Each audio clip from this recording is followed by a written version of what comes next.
नमस्कार दोस्तों। आज मैं जो वीडियो लाया हूँ ये पूर्ण रूप से पॉलिटिकल साइंस और संविधान से जुड़े हुए है। ये मेरा वीडियो जो होगी काफ़ी खास वीडियो में से एक है, क्योंकि ये भारतीय संविधान में वर्णित प्रमुख अनुच्छेद यानी प्रमुख अनुच्छेद कहने का मतलब संपूर्ण अनुच्छेदों का मैं वर्णन इस वीडियो में करूँगा। और ये किसी भी एग्ज़ाम के लिए, चाहे आप जिस चीज़ की तैयारी कर रहे हैं, यूपीएससी का, बीपीएससी का, सीडीपीओ का, रेलवे का, एसएससी का, बिहार पुलिस का, दरोगा का, यानी बड़ी किसी भी एग्ज़ाम की तैयारी आपकी चल रही है, वो किसी भी एग्ज़ाम के लिए आपके ये महत्वपूर्ण वीडियो होगा। और इनसे आपका क्वेश्चन तो बनेगा ही बनेगा, कन्फर्म है। इनसे आपका किसी भी एग्ज़ाम के लिए 2 से 3 से अधिक क्वेश्चन बनेगा, ये मेरी गारंटी है। और मैं आशा करता हूँ कि अगर ये आप वीडियो पूरा देख ले तो आपकी जितनी भी अनुच्छेद है पॉलिटिकल साइंस की, सारे आपका क्लियर हो जाएगी। और मैं बहुत ही सरल रूप से मैंने सारे अनुच्छेद को एक क्रमबद्ध रूप से ढाला हूँ और कोशिश किया हूँ कि जो भी महत्वपूर्ण है वो इस वीडियो में डाला हूँ। कुछ महत्वपूर्ण वीडियो जो नहीं था अनुच्छेद, मैंने उसको नहीं इसमें जोड़ा हूँ, जो कि हमें नहीं लगा कि वो महत्वपूर्ण है। आज तक कभी पूछा भी नहीं है और ना ही पूछेगा भी, ना ही बुक में भी आपको कुछ अनुच्छेद जो वर्णित मिलेगा। लेकिन मेरे ये वीडियो में आपको संपूर्ण अनुच्छेद का वर्णन मिलेगा। तो मैं आशा करता हूँ कि आप एंड तक वीडियो देखें, जो आपके लिए काफ़ी फ़ायदेमंद होगी किसी भी एग्ज़ाम के लिए। मेरा मोबाइल नंबर यही है और चैनल का नाम है नवजागरण जीके एनजीओ। जो भी नए मेरा देख रहे हैं वीडियो, वो आप सब्सक्राइब कर ले। और इस तरह से मैं वीडियो बीच में लाऊंगा और प्रत्येक सुबह मैं करंट अफेयर मेरा आता है। इसके बाद मैं सेट वगैरह भी शुरू करने वाला हूं। चलिए, तो क्वेश्चन हम अनुच्छेद 1 से शुरू करते हैं और लगातार आप बने रहें हम मेरे साथ। अनुच्छेद 1 में संघ का नाम और राज्य क्षेत्र का वर्णन मिलता है, जबकि अनुच्छेद 2 में नए राज्यों का प्रवेश या स्थापना का वर्णन मिलता है। अनुच्छेद 3 में जो वर्णन मिलता है राज्य का निर्माण तथा सीमाओं या नामों में परिवर्तन का। अनुच्छेद 4 में वर्णन मिलता है पहली अनुसूची एवं चौथी अनुसूची के संशोधन का।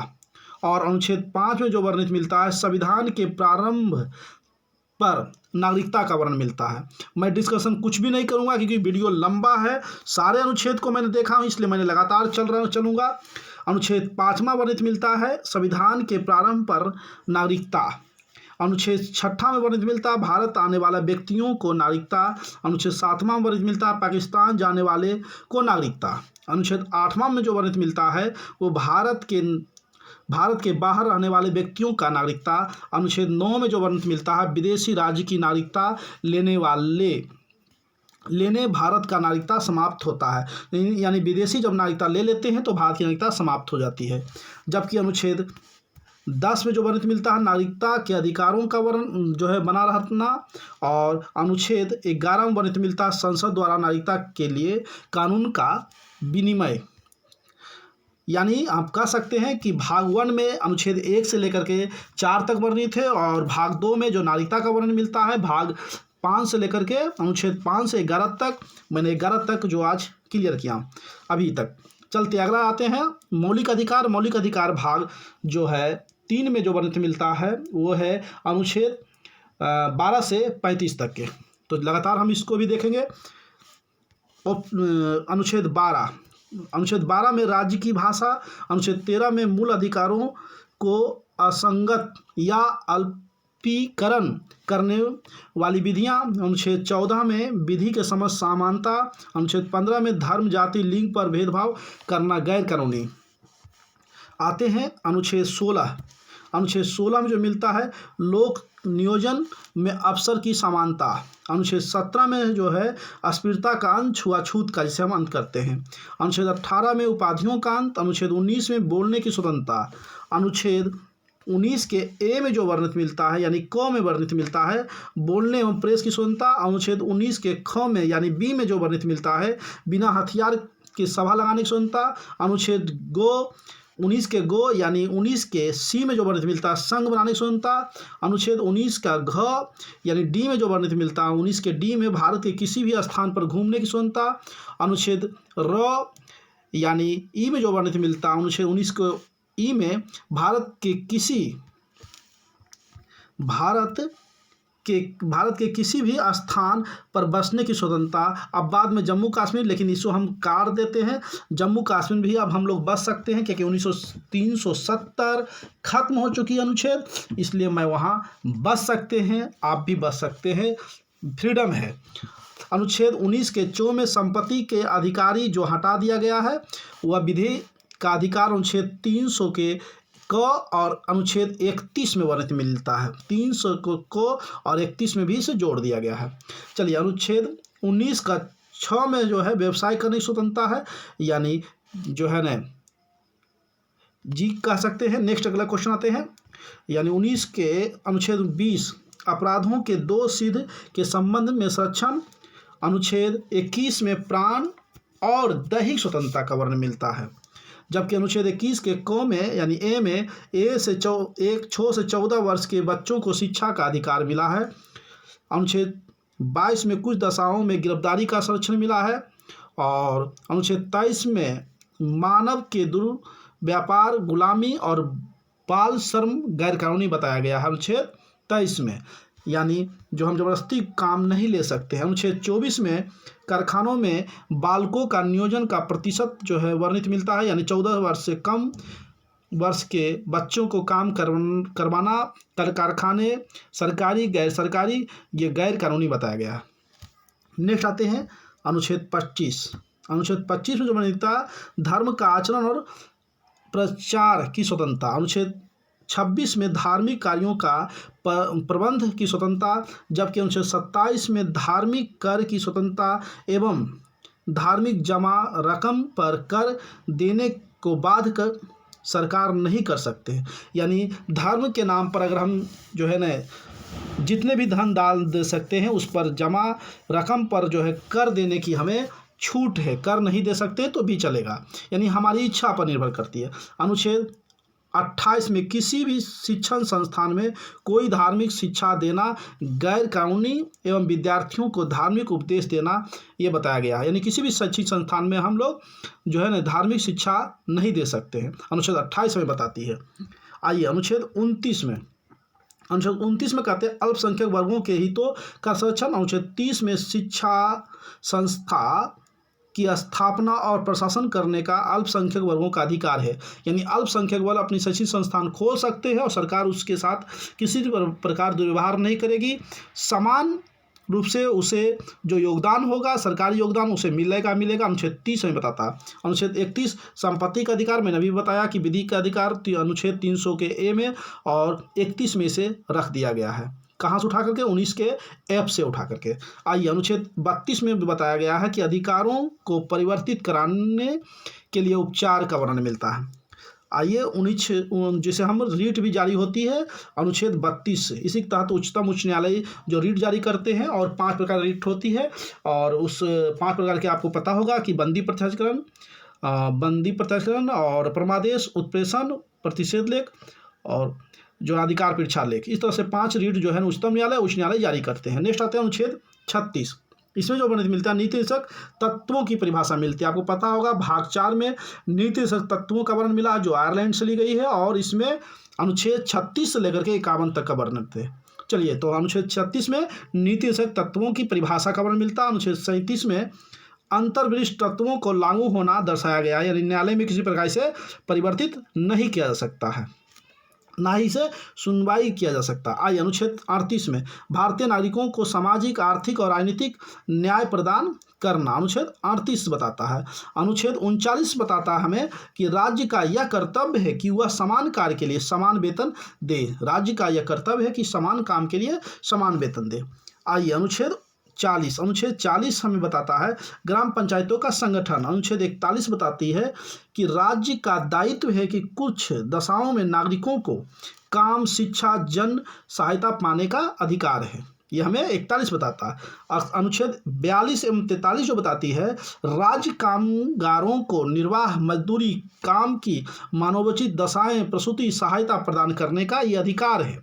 साथ में निर्वाचित जो है काम इसी में वर्णित मिलता है, जिसके तहत कई योजनाएं जो है रोजगार के तहत भारत सरकार लाए हैं भी, अनुच्छेद 44 में वर्णित मिलता है राज्य के द्वारा सभी नागरिकों के लिए एक समान सिविल संहिता का निर्माण करना। राज्य के द्वारा सभी नागरिकों के लिए एक समान सिविल संहिता, ये VVI है, कई बार ये क्वेश्चन पूछ चुका है। आइए अनुच्छेद 45, राज्य के द्वारा 6 वर्ष तक की आयु के बच्चों को निःशुल्क एवं अनिवार्य शिक्षा के अवसर उपलब्ध कराना। अनुच्छेद 46 है अनुसूचित जातियों, अनुसूचित जनजातियों और अन्य दुर्बल वर्गों को शिक्षित और आर्थिक अभिवृद्धि करना। अनुच्छेद हमें 46 बताता है। अनुच्छेद 47, राज्य का दायित्व है कि लोगों के जीवन स्तर ऊंचा उठाने हेतु उनके पोषाहार तथा जन स्वास्थ्य सुविधा जो है होना चाहिए राज्य के द्वारा। ये अनुच्छेद 47 में बताती है। आइए अनुच्छेद 48, अनुच्छेद 48 से वर्णित है कृषि और पशुपालन का संगठन। अनुच्छेद 48 को बताता है पर्यावरण, वन एवं वन जीवों की रक्षा। अनुच्छेद 39 राष्ट्रीय स्मारक स्थानों और वस्तुओं का संरक्षण। अनुच्छेद 50 कार्यपालिका से न्यायपालिका का पृथक्करण। अनुच्छेद 51 अंतर्राष्ट्रीय शांति और सुरक्षा। नेक्स्ट है अनुच्छेद 51 का को जो मौलिक कर्तव्य है जिसमें वर्णित मिलता है अनुच्छेद 51 के को में। अनुच्छेद 52 भारत का एक राष्ट्रपति होगा। यहाँ से भी VVI क्वेश्चन जो अनुच्छेद जो है ना 52 से जुड़ा हुआ है राष्ट्रपति से। मैं राष्ट्रपति का वीडियो NCERT का डाल चुका हूँ, वो भी 20-25 मिनट के लगभग है, आप लोग देख ले। उसमें भी काफ़ी महत्वपूर्ण राष्ट्रपति से जुड़े हुए क्वेश्चन बताए गए हैं, जो कि NCERT सार संग्रह का मेरा वीडियो वो है। आगे आते हैं अनुच्छेद 53, संघ की कार्यपालिका जो है शक्ति राष्ट्रपति में निहित होता है। यहाँ शक्ति होगी, गलती से लिखाया गया है सर। आगे आते हैं अनुच्छेद 54, राष्ट्रपति का निर्वाचन, राष्ट्रपति का जो चुनाव होती है, निर्वाचन होती है, अनुच्छेद 54 में वर्णित मिलता है। अनुच्छेद 55 कहते हैं राष्ट्रपति के निर्वाचन की रीति का जो वर्णन मिलता है, सिस्टम का जो वर्णन मिलता है, अनुच्छेद 55 में मिलता है। आइए नेक्स्ट अनुच्छेद 56 में राष्ट्रपति के पदावधि का। अनुच्छेद 57 में पूर्ण निर्वाचन के लिए पात्रता जो राष्ट्रपति बनते हैं उनके लिए वर्णित मिलता जो है अनुच्छेद 57। अनुच्छेद 58 में राष्ट्रपति निर्वाचन होने के लिए अर्हताएँ यानी क्या क्या योग्यता होनी चाहिए, इसकी वर्णन अनुच्छेद 58 बताता है। अनुच्छेद 59 राष्ट्रपति पद के लिए शर्तें हैं। अनुच्छेद 60 राष्ट्रपति की शपथ का वर्णन मिलता है अनुच्छेद 60 में।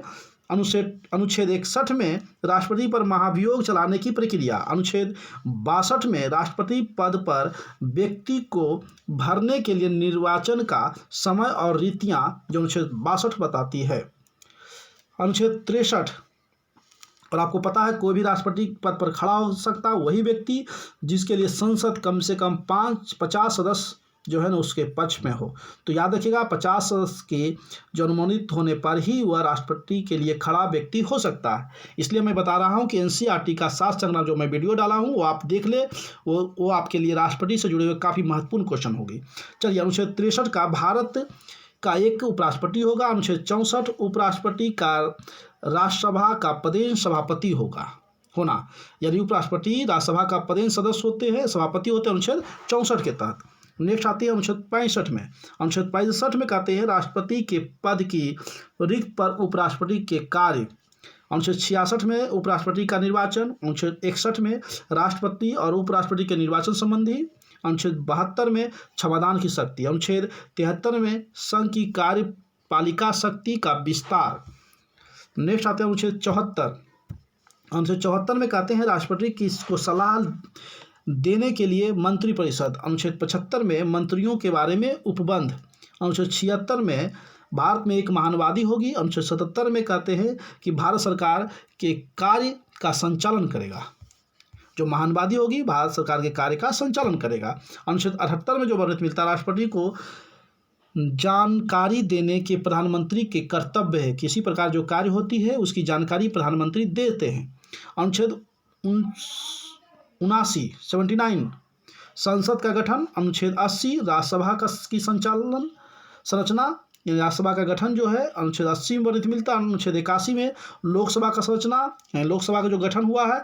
अनुच्छेद 83 में कहते संसद के 2 सदनों की अवधि जो वर्णित मिला है अनुच्छेद 83 में। नेक्स्ट आते हैं अनुच्छेद 84 में संसद के सदस्यों के लिए अर्हता।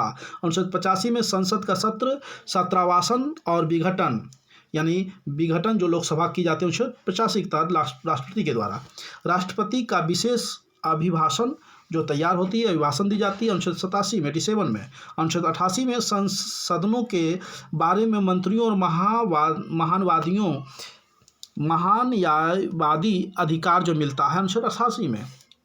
अनुच्छेद 89 राज्यसभा का सभापति और उपसभापति का भी वर्णन मिलता है। नेक्स्ट आते हैं अनुच्छेद 90। अनुच्छेद 90 मिलता है उपसभापति का पद रिक्त होना या पद से हटाना। अनुच्छेद 91 मिलता है सभापति के कर्तव्य का पालन और शक्ति। अनुच्छेद 92 में वर्णित मिलता है सभापति या उपसभापति को पद से हटाने का संकल्प विचाराधीन हो तब उसका पीठासीन या होना। अनुच्छेद 93 में मिलता है लोकसभा के अध्यक्ष और उपाध्यक्ष जो होंगे वो अनुच्छेद 93 में मिलता है। अनुच्छेद 94 मिलती है वर्णित कि अध्यक्ष और उपाध्यक्ष का पद रिक्त होना, ये अनुच्छेद 94 में वर्णित मिलता है।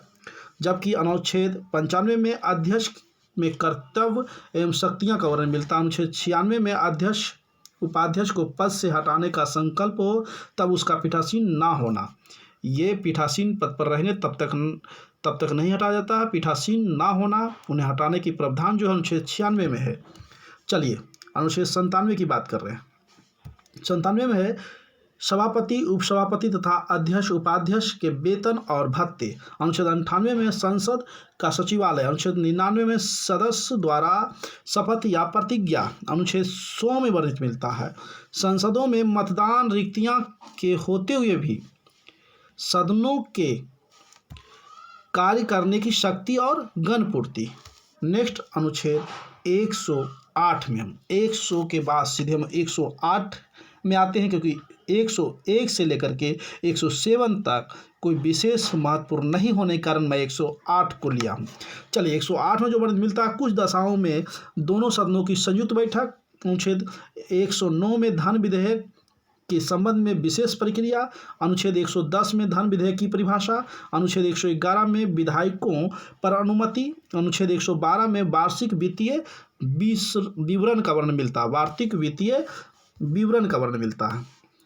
कहीं कहीं अगर त्रुटि होगी तो आप कमेंट करके बता दीजिएगा, क्योंकि लगातार वीडियो जो चल रही है तो हो सकता है कुछ त्रुटि हो बोलने में, तो मुझे क्षमा कीजिएगा। चलिए आइए अनुच्छेद 118 में जो वर्णित मिलता है प्रक्रिया के नियम। अनुच्छेद 120 में वर्णित मिलता है संसद में प्रयोग की जाने वाली भाषा। अनुच्छेद 123 में भी जो वर्णित मिलता है संसद विश्रांति काल में, यानी विश्राम जो होती है संसद की, तो विश्राम काल में राष्ट्रपति की अध्यादेश शक्ति।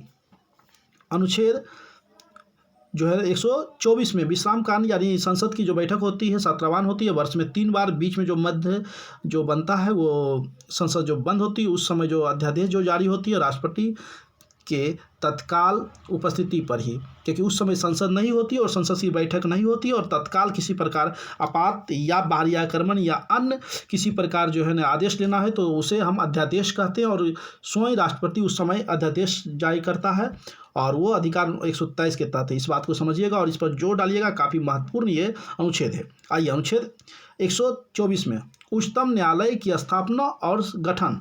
अनुच्छेद 125 में न्यायाधीशों का वेतन, जो 125 में वर्णित मिलता है न्यायाधीशों का वेतन का। नेक्स्ट आते हैं अनुच्छेद 126 में कार्य मुख्य न्यायमूर्ति की नियुक्ति। अनुच्छेद 127 में तदर्थ न्यायमूर्तियों की नियुक्ति और अनुच्छेद 128 में सेवानिवृत्त न्यायाधीशों की उपस्थिति, जो सेवानिवृत्त होते हैं उनकी उपस्थिति जो वर्णित मिलता है। नेक्स्ट आते हैं अनुच्छेद 129 उच्चतम न्यायालय का अभिलेख न्यायालय होना। अनुच्छेद 130 उच्चतम न्यायालय का स्थान। अनुच्छेद 131 उच्चतम न्यायालय की आरंभिक अधिकारिता, जबकि अनुच्छेद 137 निर्णय एवं आदेशों का पूर्णावलोकन, यानी न्यायाधीश जो उच्चतम उच्च न्यायालय के हैं वो अपने न्याय देते हैं, उस न्याय पर पूर्णावलोकन करने का अधिकार है 137, जो इसको जोड़ डालकर याद कीजिएगा, काफ़ी महत्वपूर्ण ये भी जो अनुच्छेद है कई बार एग्जाम में पूछता है। नेक्स्ट आइए अनुच्छेद, इसके बाद डायरेक्ट हम दिए हैं अनुच्छेद 143 143, यानी यह भी महत्वपूर्ण है, उच्चतम न्यायालयों से परामर्श करने का जो अधिकार राष्ट्रपति के पास है, लेकिन वह मानने ना मानने उनके इच्छा पर निर्भर है। इसलिए ये अनुच्छेद भी आपके लिए काफ़ी महत्वपूर्ण है, ये भी महत्वपूर्ण है। तो ये दोनों आप लोग थोड़ा जोर डाल करके याद कीजिएगा। चलिए नेक्स्ट आते हैं अगले अनुच्छेद की ओर। अगले है अनुच्छेद 144, सिविल एवं न्यायिक प्राधिकारियों द्वारा उच्चतम न्यायालय की सहायता। अनुच्छेद 148 में भारत का नियंत्रण महालेखा परीक्षक, अनुच्छेद 149 में नियंत्रण महालेखा परीक्षक के कर्तव्य शक्तियां का वर्णन मिलता है।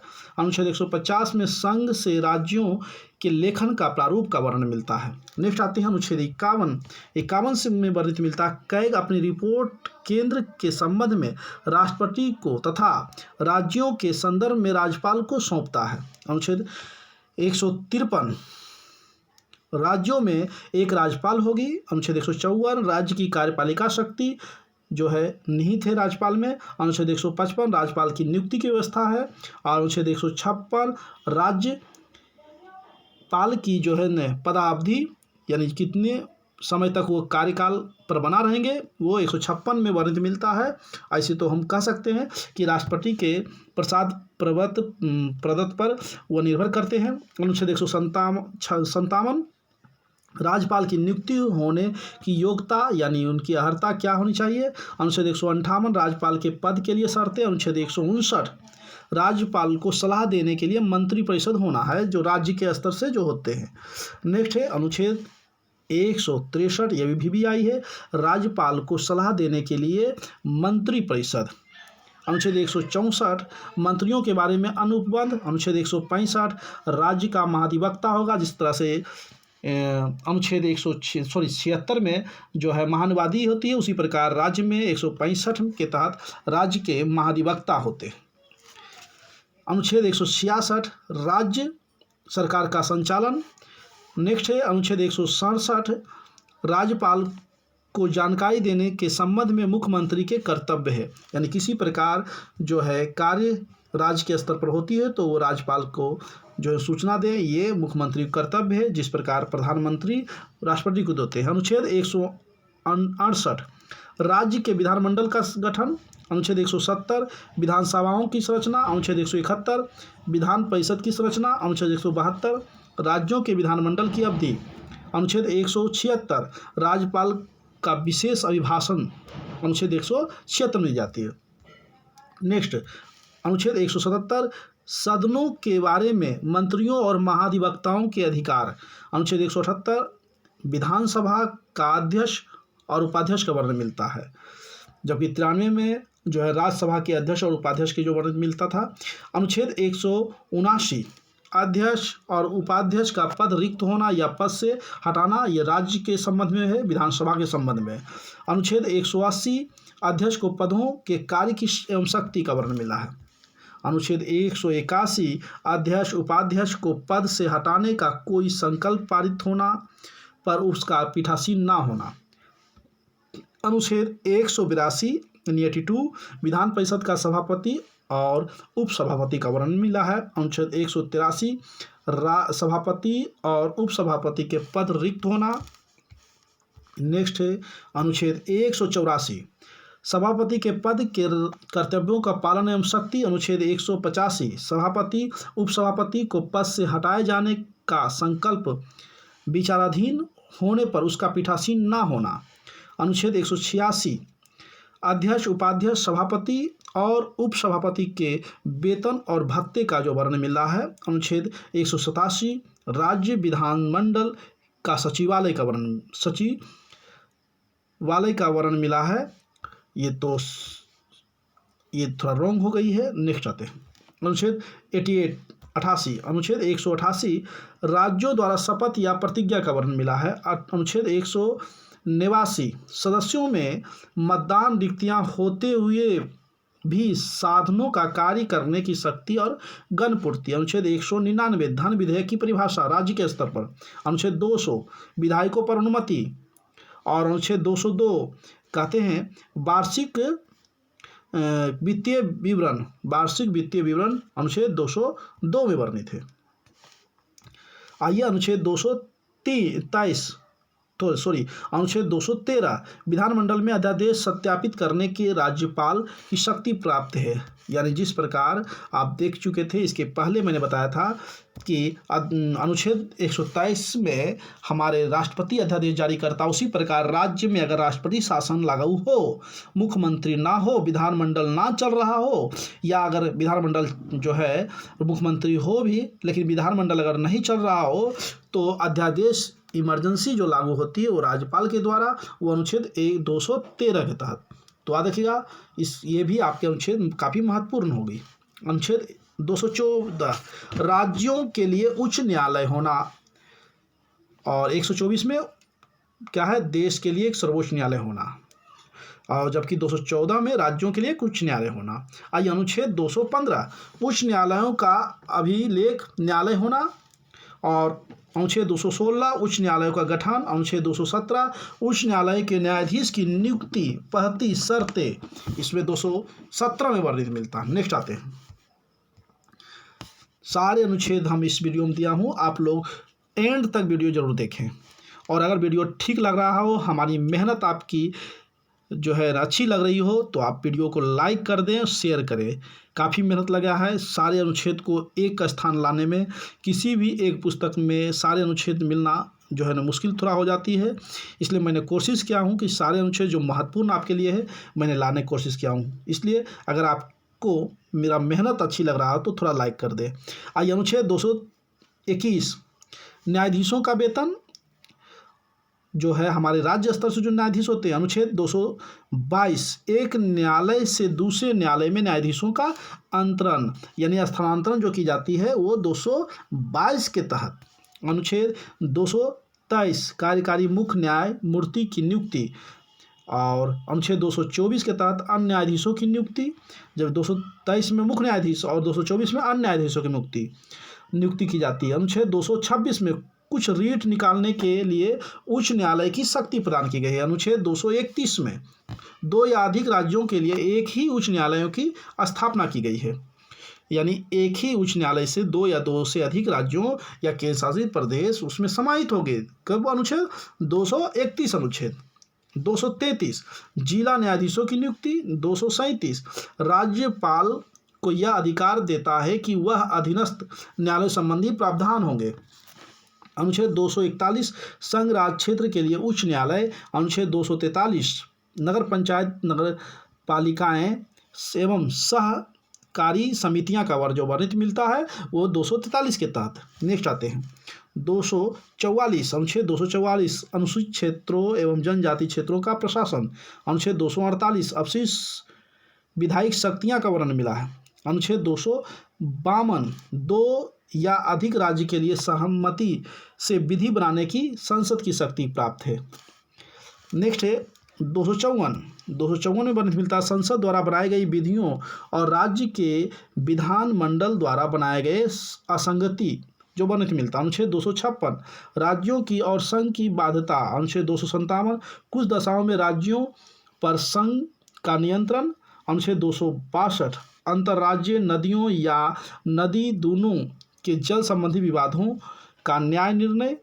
नेक्स्ट 263 अंतर्राज्यीय विकास परिषद का गठन, यानी राज्य के अंतर जो विकास के जो है 263 की में वर्णित मिलता। आगे आते हैं 266 में जो वर्णित मिलता है भारत में एक संचित निधि होगा।